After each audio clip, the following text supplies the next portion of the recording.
we are here. We're going to be chopping up some good game this week. The mic is live. It's your mic. If you want to take part in the discussion, please make sure you put your comments down in the comment section. Like I said, we're going to give it a couple more minutes. Should be about 2 o'clock right about now. Checking the time here.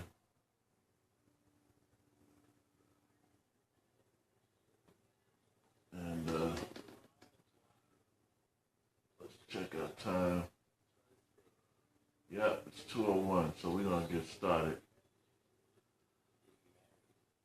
And hopefully more people come out as we get going. If not, as always, you can catch the rebroadcast on my YouTube channel. I usually try to put it back out there like Tuesday or Wednesday, because I have to package it, put the credits on it, and that takes a while because my server is kind of slow. So anybody that deals with videotape and things of that nature, video production, you know how, if you have a very slow processor, how it can take sometimes up to 4 or 5 hours just to download it off the internet. Then you got to put it in your program, and it's a lot. It's a lot with it. So, but this will be up on time. You should be able to catch the show on YouTube if you missed the podcast directly, this live feed. You should be able to catch it on my YouTube channel. Once again, we got Ella Fitzgerald taking over the mic today. The mic is live. She's going to be setting the mood in the background. If the music is too loud, like I always ask you to let me know, and I'll turn it down so that it won't overpower my voice. But we got a lot of game to chop up. I just hope that this feed don't mess up on me. I'm really trying to get off this platform. That's why I need you guys' help. Pass the word. Let people know we're doing this. We want to get our numbers up. They've been climbing slowly, but we still need more people to log on. It's very important. Even if you catch a live feed, we're asking people to go over to our YouTube channel and subscribe to the channel, because that's the data that we're going to be giving to the sponsorship to let them know that we have an audience that's worth sponsoring the program for. And that way we can really boost this thing. We're going to be getting our own radio station. We were talking with a friend of ours yesterday, Mike Flight from Queens, trying to see if he would be interested in producing a show on the station once we get it going, because we want this thing to be live 24/7. We want to, get the sponsorship so that we can have the station going 24 hours.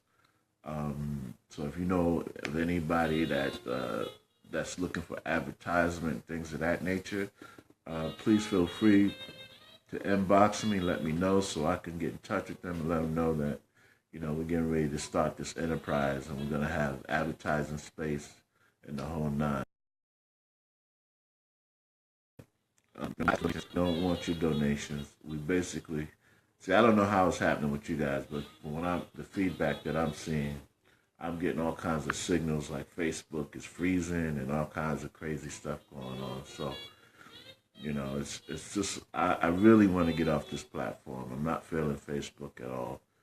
They kind of shady. Mark Zuckerberg is kind of shady, the way he does things. And, it's like anybody that's pro-black or doing anything for our culture, man, they always have a hard time with Facebook. So I really want to get off this platform.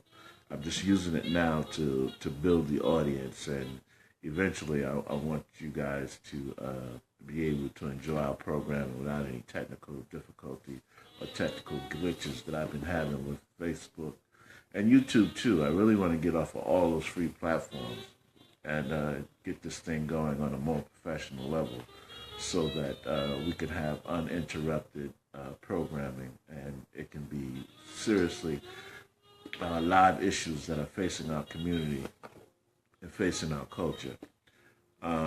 Once I do get the radio station going. We're going to be dealing with a variety of things, from cultural issues to technology. We also want to look at health and services and just different things that affect not only our people, but the public at large. So we're asking for your help. Go to the to my YouTube channel, hit subscribe. That way, if you do miss the podcast, you'll be able to go over to YouTube and you'll get personal messages from me as to when I'll be broadcasting, and you'll be able to catch the program at your leisure, anytime, any day of the week. All right. Like I said, we're in the 2:00 hour, and we're going to be discussing. You know what we're going to be discussing? It's the hot topic of the week. But before we get into our topic, we just want to notice some things that are happening in the news. We want to send a shout out to the people of Puerto Rico. We've been watching and monitoring the situation down there. It's very dire. People, if you understand what's going on down there, you listen. I have a lot of my ex-students are from that area. They have family in that area. And if you listen to the people on the ground that are in that area, you know that it is a very dire situation. As told by the mayor of Puerto Rico, of that town, Mayor Carmen Cruz. She said that it's so bad that if things don't change and for the better quickly, it can become a very genocidal situation. People are noting the slow response from Agent Orange and how he's not stepping up the way he did for the people in Texas and the people in Florida. And there's some question as to why he's not doing it. But I'm going to just lay it out there, and I hope people really understand and take it for what it is, man. Everybody's always, and I notice all the talking heads on all the major networks and the different media outlets, they're always dancing around it and not calling this man out for what he is. He is a white supremacist. He is a racist white supremacist.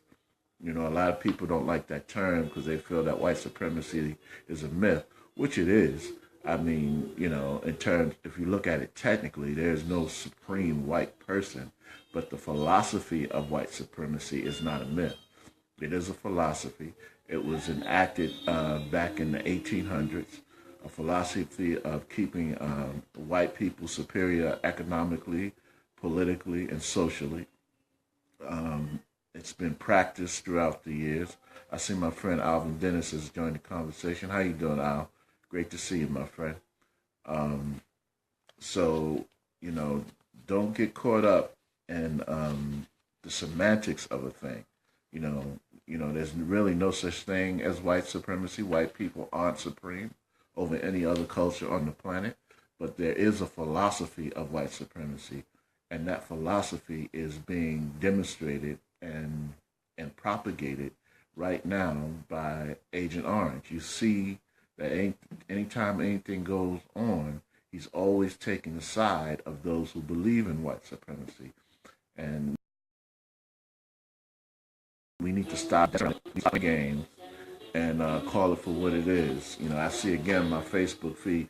It's funny how every time, again, I get into a deep topic, my Facebook feed act crazy. And that's, again, I want to get away from this platform, but I'm going to keep it moving.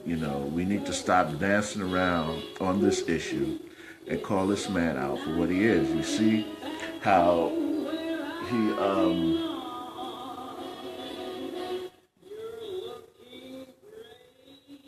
you see how he's reacted to the situation in Puerto Rico as opposed to how he acted in the situation in Texas and Florida. It's taken this man 3 weeks to handle that situation. He went straight down to Texas, him and Melania. He went straight down to Florida, but he hasn't visited Puerto Rico yet. Where did he go? He comes to New Jersey to play golf. Now, anybody in their right mind You know, if I was in the Oval Office, which I might be one day, because I'm seriously thinking about running, but that's another story. If it was my term as president, I was sitting in the big chair, the first thing I would have done, once I realized that that storm was going to hit that island directly, I would have had two aircraft carriers stationed off the island, either the north and south side or the east and west side, and I would have filled those carriers with helicopters. And day one, I would have had my commanders down there. I would have had FEMA down there. And day 2 or 3, one of those aircraft carriers would have been Carrier One, because as president, I would have been down there offshore and making a tour of the island and directing the efforts to make sure that those people got what they need. But he didn't do that. Why? And let's call it for what it is, because they were not white people. If they were white people, he would have been there. He would have been supporting them. He would have been talking that America First crap, and he would have been there making sure those people got what they need. But because they're not good old boys from the South, he's not directing the efforts that they need. Like that stupid law that American ships can only be the ones that's bringing aid. He should have suspended that law right away, but it took him a week and a half to suspend that law so that them people can get the aid. And now that the aid is there, it can't get anywhere because it's sitting on the tarmac. There's no roads. There's no truckers. There's no access to the roads in those rural areas. That's why I would have had my choppers on my carriers ferrying in and out of the cities, making sure that people got the bare essentials. You know, I believe that electricity is not a basic need. You know, I know we live in a time where, you know, electricity is important, but y'all got to remember, mankind has lived without, and we thrive without electricity for generations. All right, for centuries. All right. To me, electricity and power is not so much a dire necessity. You know, it's a convenient necessity. And even though you need power, you want it back up and running, the most essential thing you need security, you need food, you need water. And those three things should have been in place. While those are in place and you got the structure for your security, you know, you got your extra police forces and soldiers down there making sure our women and children are safe and there's nobody doing anything crazy. You get the food and water flowing. You make sure people got the medicine they need. And then once all that is established, you start working, getting the power lines up and getting them the electricity and power that they need. But this man has done nothing. He's basically left it in the hands of FEMA. And FEMA was short-staffed. They didn't have what they need, you know, and I'm not dumping on them because they did what they could do under the circumstances. You know, big up to the commander that's down there, big up to the soldiers that are down there, and big up to FEMA that's down there trying to do what they could do. But the president of the United States, this racist-ass president, need to stop the nonsense and get down there and help these American citizens and get them what they need. And then he had the nerve to go on Twitter. You know, I never saw a world leader trying to rule from Twitter. You know, if you guys remember, Twitter and Facebook, for that matter, were basically platforms for teenagers. This man is taking a platform that was originally designed for teenagers to send each other, and it's sad and ridiculous. You know, that he don't understand that it takes a hands-on approach. See, Facebook, every time I get on this man, Facebook goes crazy. You know, but that's okay. You know, the truth of the matter is that this man is racist. He's a racist person that believes in a white supremacist model, and his actions are dictating that philosophy is dictating his actions. You know, yep, I hear you, Al. He's a 71-year-old fool. That's exactly what he is. You know, it's a damn shame that people are suffering and dying at this man's lack of respect for human decency and human life. It really is. You know, he goes on, not only does he not help them, but then he goes on Twitter and blames them for their own condition, talking about they're not helping each other. They got to take responsibility for each other. What the hell do you think has been going on, man? That's the only way they've been surviving, by helping each other. They've been stepping it up. Them people have been out there doing for each other because the government, our government, namely you, have failed them. And it's sad that people won't call him out for what he is. I was watching some of the shows this morning, you know, and it just kills me how people like to dance around it. And these Republicans make excuses for him, you know. But all that is because they're all of the same philosophy. Don't get it twisted. They'll get on there and talk that stuff about how they, you know, we're all Americans and we love each other and all this nonsense. But the truth of the matter is they on code with each other. And they won't break that code and criticize this man, especially Republicans. They don't care what the deal is, what he does, what he says, how outrageous he is. They will stay on code and protect this man no matter what. And it's a damn shame because people are dying. I saw one young lady saying, you know, her mother needed dialysis and they were already stuck in the airport for like 72 hours. That's a death sentence for some people. You know, for those of you who don't know, dialysis is when you have to be hooked up to a machine because there's something wrong either with your no, he doesn't, man. He does not have blacks and Latinos' best interests at heart. But as I was saying, dialysis is when you need to be hooked up with a machine because your bladder doesn't work properly and your blood has to go through a cleansing process. And if you go 72 hours, and that's like you're going 72 hours without going to the bathroom, not flushing your body of the waste that's in your system. So you basically start dying from your own body poisoning itself. And this young lady was desperate. It broke my heart to see her, you know, pleading and crying. The borough president of Manhattan was on a show, and he was talking about how his uncle was on his deathbed. But he lives up in the rural areas that nobody can get to. He said his father checked on him before the storm, but after the storm, they haven't heard from him. So they don't know if the man is dead or alive. This is the borough president of Manhattan.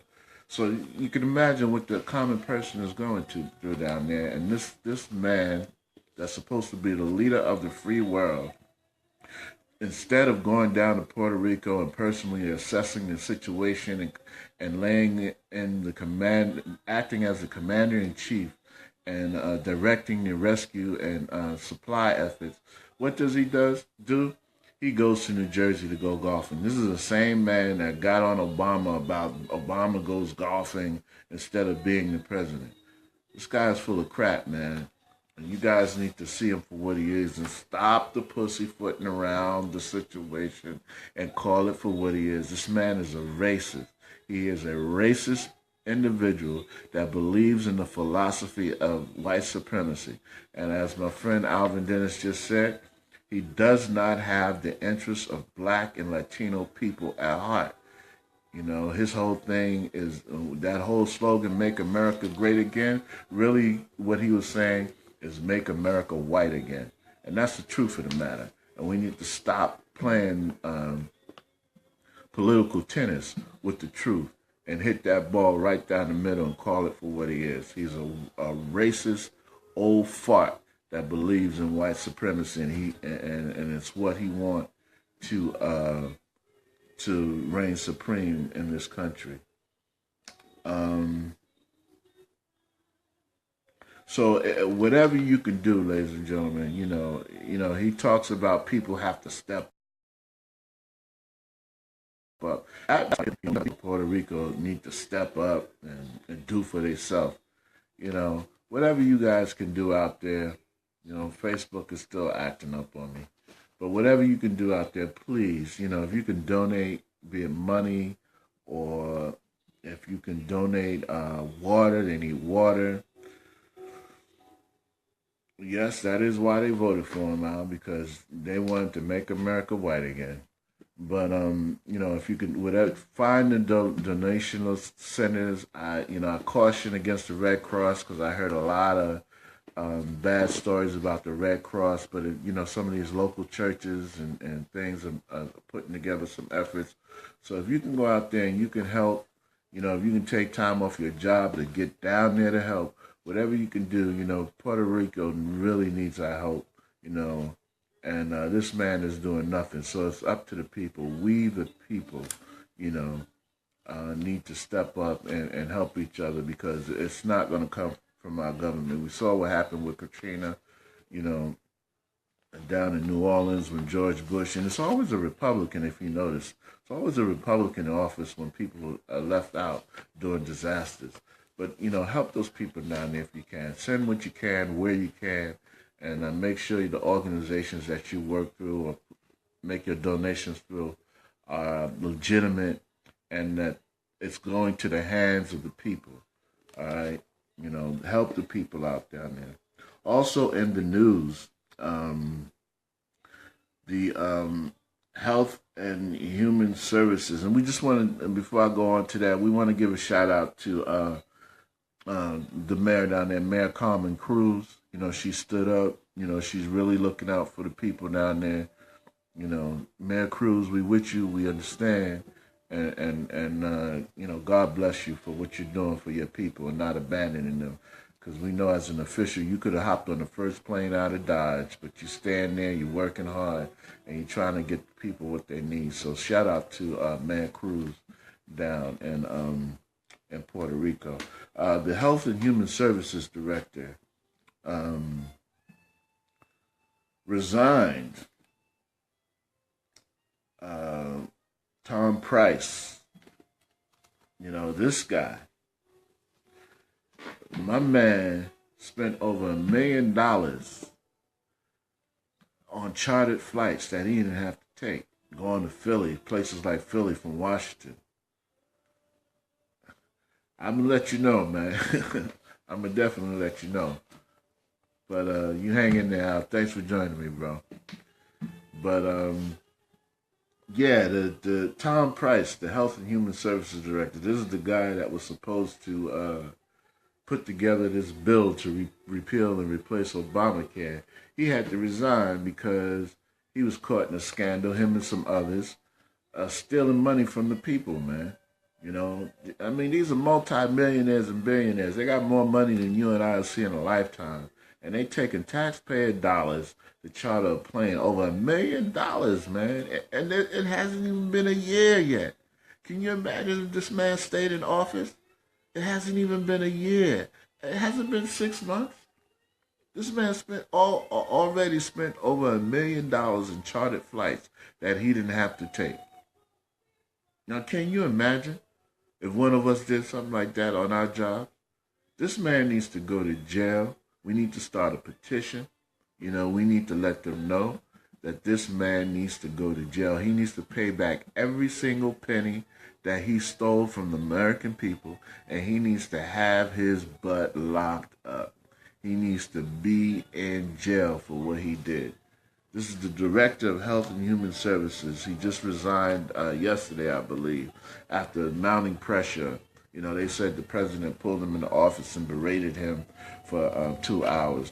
And that's not even talking about what Agent Orange is spending himself. How much is this trip to the golf course today costing the American people? How much has his golf trips cost the American people? He's not working. He's playing golf on our dime. He talking about he gonna drain the swamp when he the biggest snake in the swamp and he got a whole bunch of snakes around him. And this just proves it, man. Just about half the people he hired since he been in office had to resign under a cloud or got fired. This dude is a trip, man. And people need to start seeing this stuff for what it is. So Tom Price is out. He's out. He had to go. And right now I think that, they need to find exactly how much he spent and make him pay back every single dime and send his butt to jail. He needs to go to jail. Tom Price needs to be in jail for what he did. stealing that money from the American people. You steal over $1 million from the American people. Meanwhile, you don't have enough resources to help the people in Puerto Rico.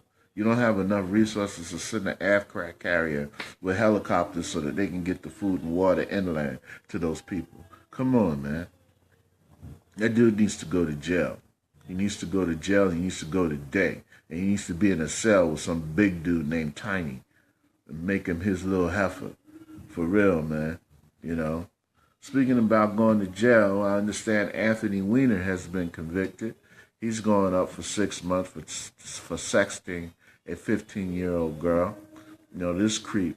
It's funny how he was poised to be one of the bright, shining stars of the Democratic Party.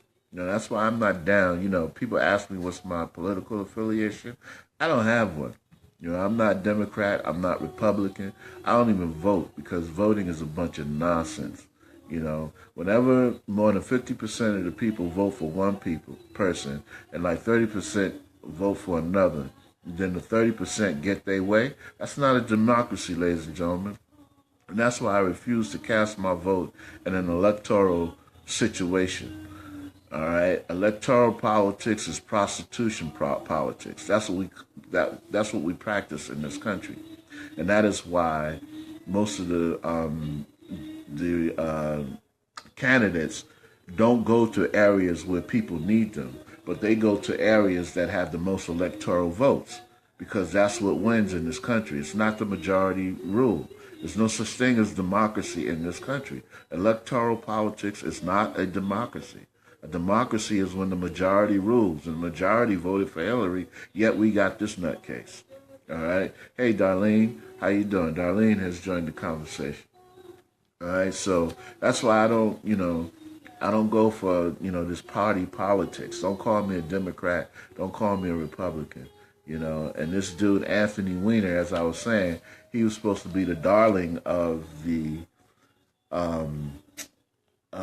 Democratic Party. He was poised to be governor, and who knows, probably even run for president one day. Now look at him. He's in shackles. He's going to jail. He's going to be somebody's biatch for about 6 months. Cause I'm gonna tell you now, federal prison ain't no joke for child molesters and wife beaters. They take special care. So if he's not in protective custody, I hope he's got that bright red lipstick that the inmates like, because somebody's going to be on him like white on rice, and it serves him right. I have no sympathy in my heart for child molesters. I have no sympathy in my heart for anybody that would beat their woman, or disrespect their parents. I always tell my relatives, if you go to jail for protesting and standing up for human rights and our culture, I'll be there for you. If I got the money, I'll bail you out and I'll stand by your side. If you go to jail for rape, I'll beat you down myself.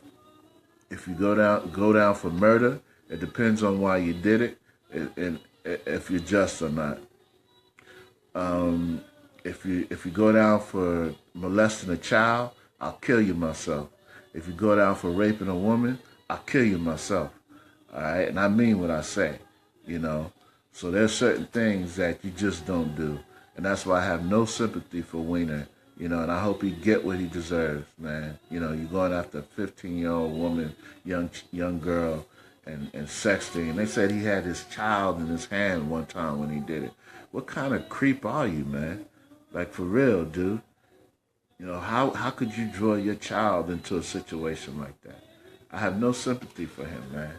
And like I said, I really hope he get what he deserves when those inmates find out what he's in there for, and they put him through it. I hope his booty hole when he comes out, his booty hole's three sizes bigger than when he went in, and I mean that sincerely. You got to be a creep to do something like that.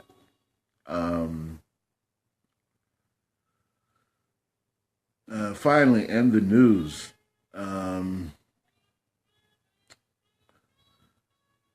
not finally, but another hot topic in the news. I don't know if you guys heard about this, but Agent Orange is going to start going after people that goes after him on Facebook. Trying to get them to turn over the records of anybody that says anything about him. That's going to be a whole lot of people, ladies and gentlemen, for real. Because just about half the people I see on there hate his butt. And they going in on it. That's probably why I'm having trouble with the feed today. I keep stopping and pausing. But that's okay. But yeah, he's going to start going after people, you know. And see, that's what people didn't understand, the danger of this whole Homeland Security bull crap. You know, you talk about freedom in America, how you have freedom of speech. And so if you have freedom of speech, why is this man going to be going after people on Facebook? You know, y'all got to watch what's going on. You know, this new world order crap, it ain't no joke, man. You know, pretty soon, you're not going to be able to do anything or say anything. Because right now, I know for a fact that there is a program that runs through the electronic mediums. That means all your phones, your television, your radio, any conversation you have. And there's certain keywords that the program runs off of. So if you mention the president's name or certain things, this program automatically kicks in and adds you to an algorithm and assesses the threat level you have. You know, so I know that's real. So, but you know, I'm just looking at the fact that this man wants to start going after people that have something to say about him, you know. And that's the problem, how his ego overshadows his leadership. You know, it's all about his ego. And it's a damn shame that people have to suffer and die because of the size of this man's ego.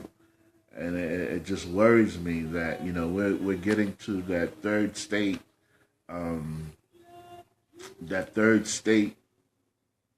way of living where you can't say or do anything without, you know, being under the scrutiny of the third state. All right. Last thing that I want to mention, if you're out in Michigan and you're catching a podcast, you guys get on your job, you know, and get rid of Christy Atub. You know, she is the police director down there that went on Facebook and started talking trash about the NFL players taking a knee, calling them degenerates. I think she called them niggers and all this stuff. You know, that's one thing about my podcast. You ain't going to hear me saying the N-word and all that stuff. I'm going to call it for what it is. Nigger, nigger, nigger. That's what they like to call us. All right, so let's stop dressing it up and making it a pretty little excuse. You know, I'm getting tired of watching the media nowadays dance around these issues, man. They just dance around it and try to make it sound so cute and pretty for you so it won't upset you. Nah, she, you know, just like that fire chief down there that just got fired for calling them some ungrateful niggas. All right, y'all need to get rid of this woman. She's down in Michigan, police chief down in Michigan. You know, getting on Facebook, talking a whole bunch of nonsense about the players. And she don't need to be in a position of authority, and we need to make that clear. So if you're in Michigan, even if you're not in Michigan, you know, get on the Michigan Chamber of Commerce and blow up their website with emails and let them know that this woman needs to go. The governor down there, the governor of Michigan, talking about he don't think that she should resign, and he's not going to force her to resign. Well, we need to force him to force her to resign. Because anybody in a position of authority, especially carrying a gun, is going to have such bias and racist views. They don't need to be in office, and they need to go. It's quite simple. All right, so we're going to get into the main topic that I want to address today. And we all know what's been going on. Our brother last year, Colin Kaepernick, took a knee. He was originally sitting down during the national anthem in protest of the way Nubian people are being treated in this country. And from what I understand, he was approached by a Green Beret that said, hey, look, I understand your protest, but to sit down during the national anthem is kind of disrespectful. As a Green Beret, he felt that it would be more in line if he took a knee rather than just totally sat down. And Colin acquiesced, and instead of sitting down, he took a knee, to show that he wasn't disrespecting the flag or he wasn't disrespecting the efforts of our military, but he was trying to call attention to the way that the police were getting away with murdering unarmed black people, and that there needs to be some sort of form for criminal justice. And subsequently, because of that stance he took, because of the protests he kneeling that way, he was blackballed from the NFL. And once again, instead of calling it out for what it was, people talked around it and tried to make all kinds of excuses. But everybody who's anybody knows that that brother was blackballed because of the stance he took against police brutality and the need for criminal justice reform in this country, as well as other social issues. So what happened was Agent Orange got on TV. Hey, Mace, how you doing, brother? And he basically called out the NFL. He told the NFL that if any player was on the field doing that, the owners need to go down there and snatch that son of a bitch off the field. And why did he say that? Okay, everybody and their mother got upset with him. You know, and then subsequently, all of the NFL, just about all the NFL's teams last week, my brother Rodney, my mentor and piano player, Rodney Kendrick is here. How you doing, Rod? Brother, all the brothers and, you know, some of the white folk stepped out and they protested by taking a knee. And it's been a firestorm of controversy now that now they are, you know, people are upset because these players are protesting the American flag and disrespecting our soldiers. All right. Now, that prompted today's discussion or today's topic, hijacking the cultural narrative. Hijacking the cultural narrative is what I want to talk to you about. And that's taken from, again, I posted these on my page. I'm going to post them again. I'll keep posting them each week. This is something that I came with called the New Black Codes in response to a sister that wrote me and asked me, is there a code of conduct that black people should be following? So I came up with the New Black Codes because we know the old black codes were the precursor to the Jim Crow laws as to how white supremacy would deal with black people. So instead of us acting culturally based on those old black codes, I came up with the New Black Codes. And the New Black Codes, number 8 of the New Black Codes, I will no longer allow the media or entertainment industry to control the narrative or image of the Nubian culture.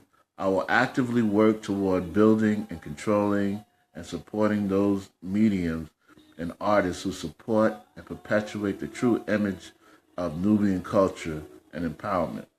All right. So according to the new Black Codes, number 8, we need to control the narrative that's going on, that's surrounding this controversy. All right. It just kills me how every time we get a movement going, it's always hijacked by the outside world. We could never stick to the narrative as it pertains to us, as it pertains to our own interests. And we need to stop letting these news medium and these different people hijack our narrative. We need to control the narrative. And that's why I have to ask the question. Now, this brother Colin Kaepernick had this protest going for more than a year. He got blackballed. You know, he got blackballed from the NFL. Thank you, Rodney. You know, and nobody said a word. No one had anything to say. You had a few people here and there, you know, stepping up for the brother, a few of the players. But now the whole NFL is down with taking a knee. And I got to ask the question, why are you taking a knee now? Because President Trump called you son of a bitch? Because if you're taking a knee because you were called a son of a bitch, you need to stand, you know, because all you are is a distraction from the real issue. Because you notice how back in the historically, how they've always hijacked our movements. The civil rights movement, beginning for equal treatment, fair treatment for black people, became the Poor People's March. All right. And that took away from the white supremacy and the white racism that attacked us. And it became this broad umbrella for just poor people. Okay. You look at the feminist movement, they have their own things to deal with. But yet the feminist movement comes in, hijack them, and now it's about all feminists. It's not about those issues that just deal with black women. Okay, Black Lives Matter. You know, it's gone from Black Lives Matter to All Lives Matter. Okay, I was listening to a comedian the other day, and he was saying how, saying all lives matter is like you going to your woman and she's asking you, do you love me? And your response is, well, baby, I love everybody. I love all God's creatures. That's the narrative, how the narrative changed. And we need to understand and make sure that this narrative doesn't change. That this is not about the American flag. This is not about the soldiers. This has nothing to do with that. All right? This is about police brutality, criminal justice reform, and a lack of social resources that need to be given to a people that have shown nothing but love and respect for this country. All right? Everybody's always talking about how, we disrespect the flag and this, that, and another. And historically, man, we've always been one to step up for this country. We've always been one to put on the uniform. In fact, in World War II, and you can check this. This is documented fact. There were some soldiers that came back to America and they were beaten. Some of them was lynched while wearing their uniform. So don't get on your high horse and talk about what we don't love this country. And then there's this argument of how these players are spoiled and they don't appreciate the what was given to them. They should learn how to appreciate. And I would argue that no, white America, you need to appreciate the fact that we didn't go ham on y'all. Now that we're in a position to do so. If anybody should be appreciative of anything, that should be you white supremacists that really don't realize that back in the 60s, when Cuba and Russia was knocking on your door, all right, don't forget that we could have really messed things up for you. Because America was never far behind Cuba in terms of economic and political struggle. So when Cuba and Russia was at your doorstep ready to invade, all right, you could have been fighting on 3 or 4 different fronts.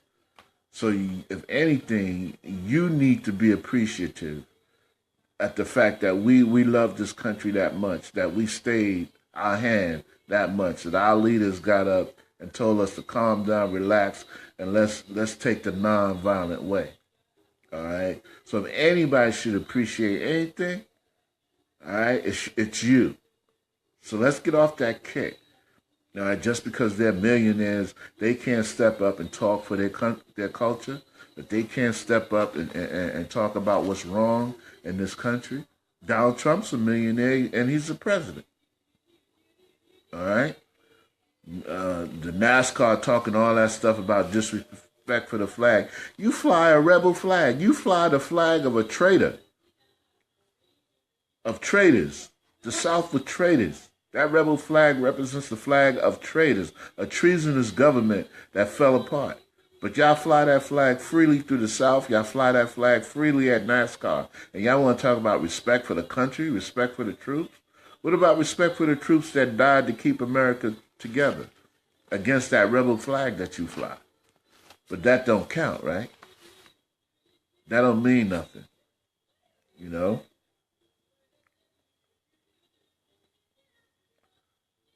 You know, it just kills me how the narrative has changed. You know, there's a whole new narrative out there now. And we're not even talking about how, you know, people are dying every day. You know, we're not talking about how children are being shot down in the streets, how they're being mentally assaulted. You know, I remember that video of those young boys coming back from the park playing basketball, and the cop got out of his car, 9-year-old boys, kid crying for his mother, while the cop got his gun on them, yelling at them, telling them to get out on the ground. They surrounding them. You know how much mental anguish that is for a young child? It's a damn shame. You know, and this is something that's being done to our kids on a daily basis, that they have a fear of law enforcement. They walk with a fear of law enforcement. Grown-ass men got to sit down and have a talk with their sons. It's not about the birds and the bees. It's not about wrap it up or put on a condom if you ever get with a girl. Not what happens when men and women love each other or how they raise a family. No, that's not the talk that black men have with their sons. The talk we have with them is keep your hands in something. Make sure if you reach for something, you ask for permission first. Make sure you don't talk too rudely or too loudly. Say yes, sir, or no, sir, or no, ma'am. Don't look them square in the eye. That's the talk we have with our kids. And 2017, we have the same talk we have with our kids that some Negro had with his child when they was on the plantation. So come on, man.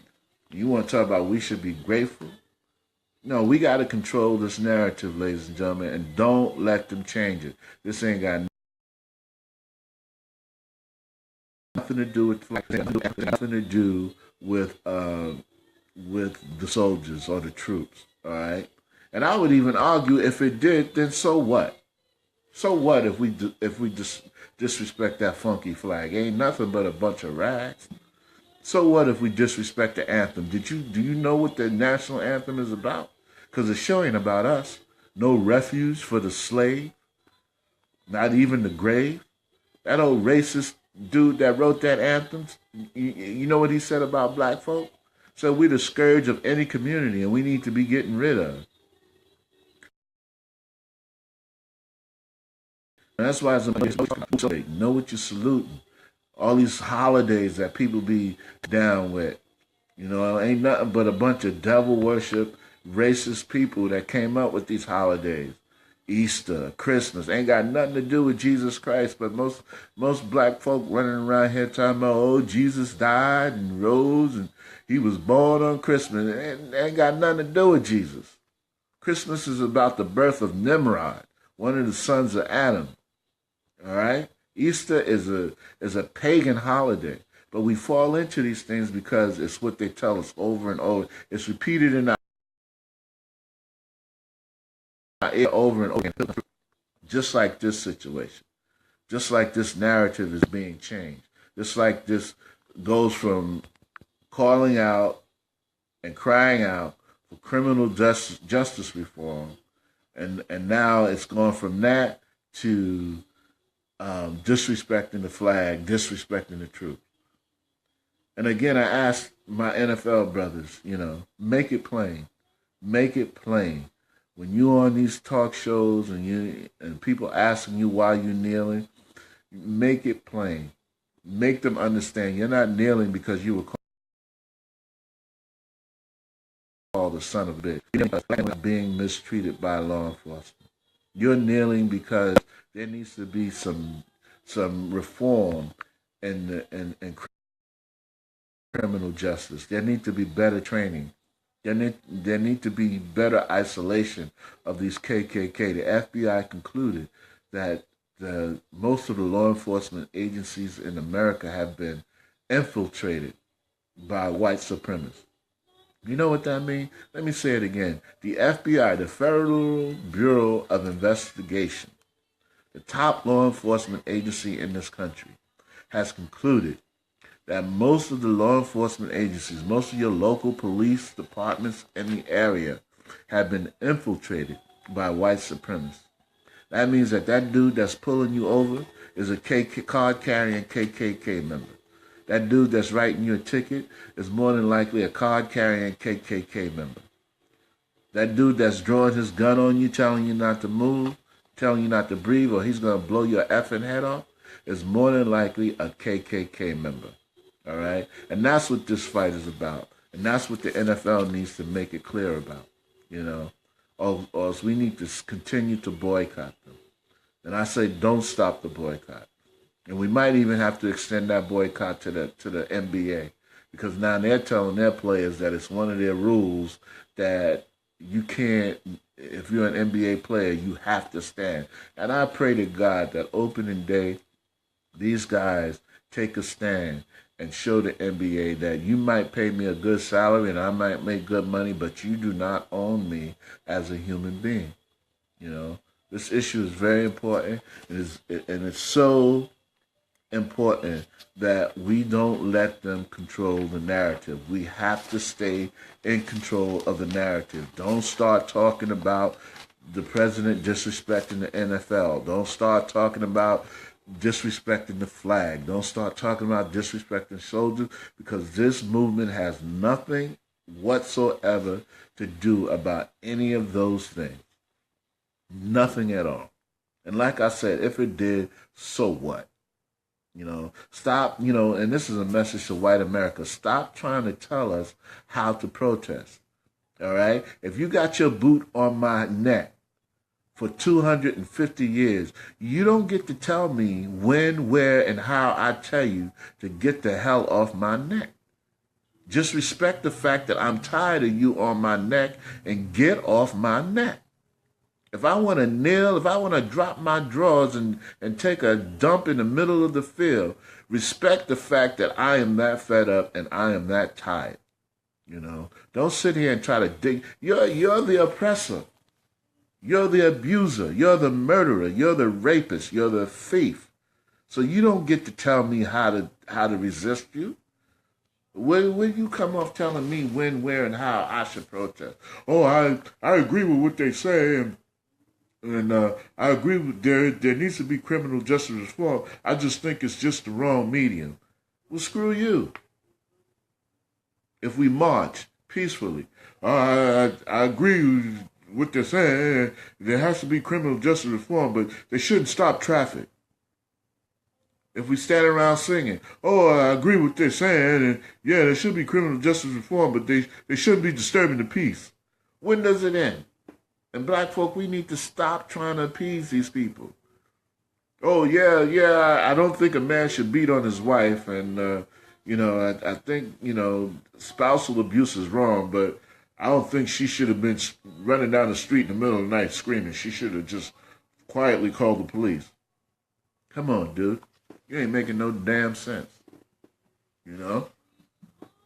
You don't look to the abuser to tell you how to stop the abuse. You know, we need to stop looking for white mommy and white daddy's approval, because it's not going to stop that way. It's not going to stop that way. We need to take a stand, and whatever we decide to do, that's what we decide to do. Whoever we decide is going to lead our movement, that's who they have to respect as the leader of our movement. Okay? You don't get to decide when, where, and how I protest your injustice. It just don't go down that way. And that's why, ladies and gentlemen, we have to stay in control of the narrative. Excuse me while I check the time here.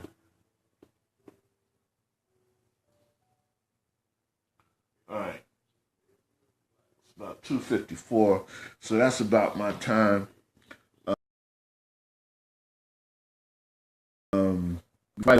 Shout out to our brother. This Facebook's been acting up on me so much, and that's why I really want to get away from this platform, ladies and gentlemen. So anything you can do really to pass the word. Again, I don't want your donations.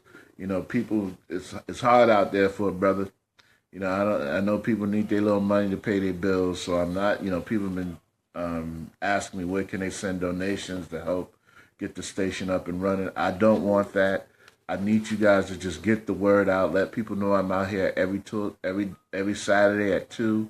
Tell them to go over to the YouTube channel. I need to subscribers so that I can go to sponsors. I want to go to sponsors and have people sponsor the station. Go to different advertisers and have them advertise and sponsor the station that way. If you do want to send some dollars, don't send it to me. Go to YouTube, go to iTunes, Spotify, and buy my album. Do it that way. This way you get a product for any monies you lay out. I don't want anything coming to me directly.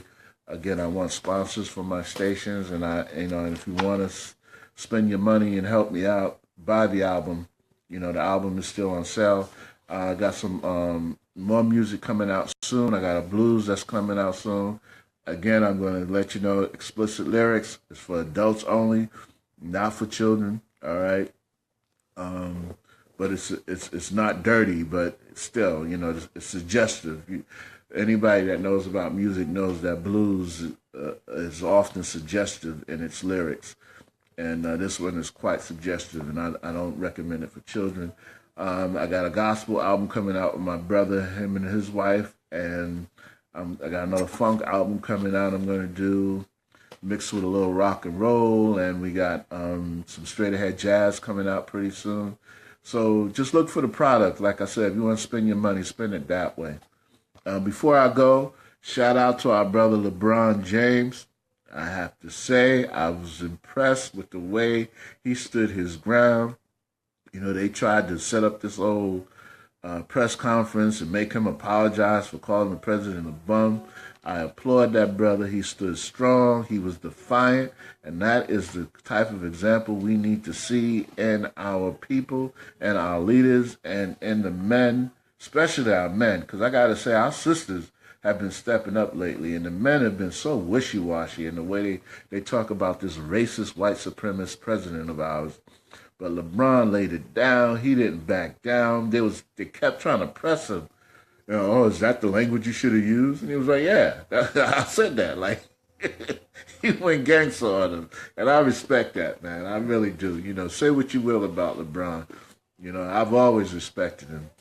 A lot of people got mad at him because he wouldn't come to New York and play in New York, whatever. But I understand it's a business. He got a family to feed. He's got to make decisions based on what's best for LeBron. And I've always respected his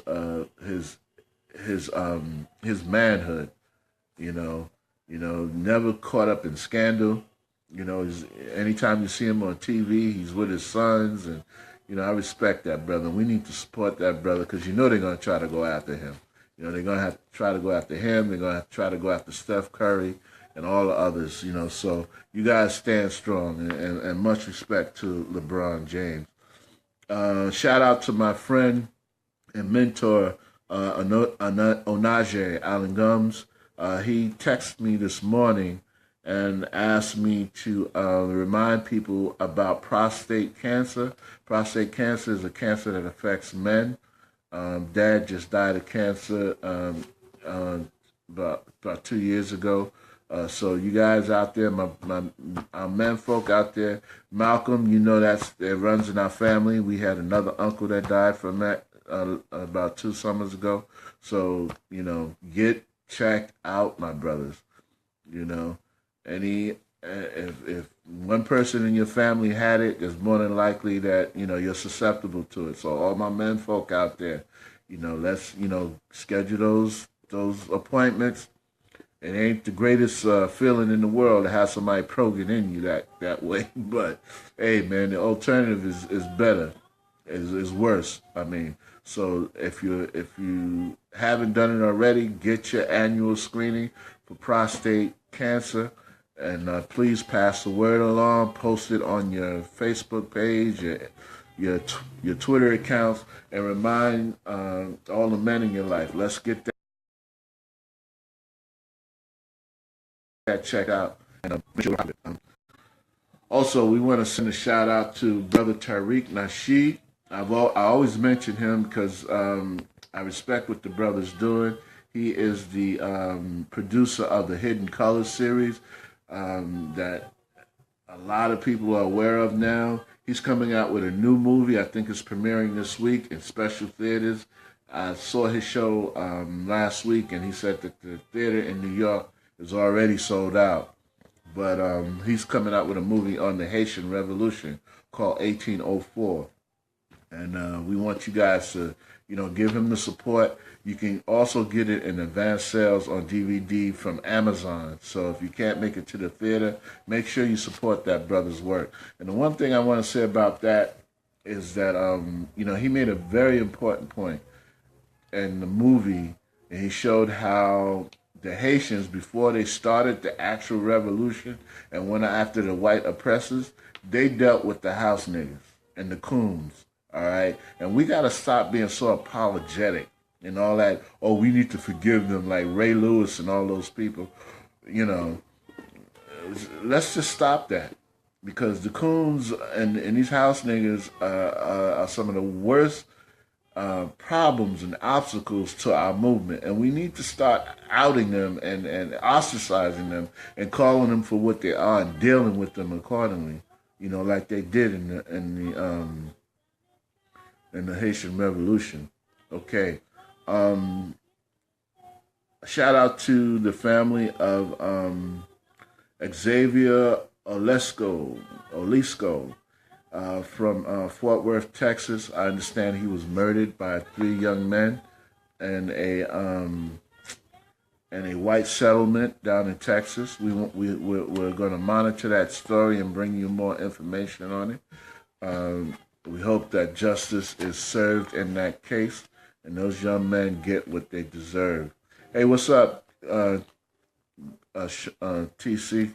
Good to see you, nephew, and happy birthday. I know you had a birthday a couple of weeks ago. That's my time, ladies and gentlemen. I'm going to get out of here. But once again, just stay focused.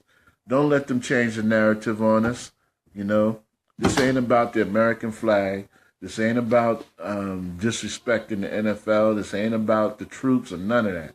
This is about criminal justice reform. This is about police brutality, the unaccountability for murderers that's wearing a badge. It's about getting rid of the KKK members that have found a way to get up in there. This is about social justice. This is about getting our people what they need so that they can survive. Our unsung hero of our culture today, once again, LeBron James, you the man. I respect you, brother, not for what you do on the court, but for the father, the man, and the socially conscious brother that you are off the court. Okay, guys, I'm out of here. Stay cool. Thanks for joining me. And remember, like I always say, don't get caught up in the lies that they're telling, that you fail to prepare for the reality that is about to come. Peace out, and I'll see you next week, 2 o'clock, same time, same back channel.